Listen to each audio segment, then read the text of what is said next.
আসসালামু আলাইকুম প্রিয় দর্শক। আজকের ভিডিওতে আমরা জানব বাংলাদেশ বিমান বাহিনীর নন টেকনিক্যাল পদের কাজ সম্পর্কে। নন টেকনিক্যাল পদ বলতে যেসব কাজ বিমান বা যন্ত্রপাতির টেকনিক্যাল কাজ নয়, বরং অফিস, নিরাপত্তা ও সাপোর্ট সংক্রান্ত কাজ, সেগুলোই নন টেকনিক্যাল পদ। নন টেকনিক্যাল ট্রেডের প্রধান কাজই হচ্ছে বিভিন্ন অফিসিয়াল কাজ বা এয়ারক্রু হিসেবে থাকা, ফটোগ্রাফি, ক্যাটারিং ইত্যাদি কাজগুলো করে থাকেন এই ট্রেডের বিমান সেনারা। এরা কোনো টেকনিক্যাল ট্রেডের কোনো কাজের সাথে জড়িত না।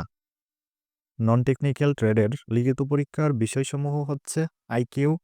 আইকিউ হচ্ছে ইন্টেলিজেন্ট কোয়েশন, তারপর হচ্ছে ইংলিশ, তারপরে সাধারণ জ্ঞান, এরপরে হচ্ছে লিখিত পরীক্ষা উত্তীর্ণ হওয়ার পর মেডিকেল টেস্ট, এরপরে ভাইভা এবং ফাইনালি চূড়ান্ত স্বাস্থ্য পরীক্ষা করা হবে।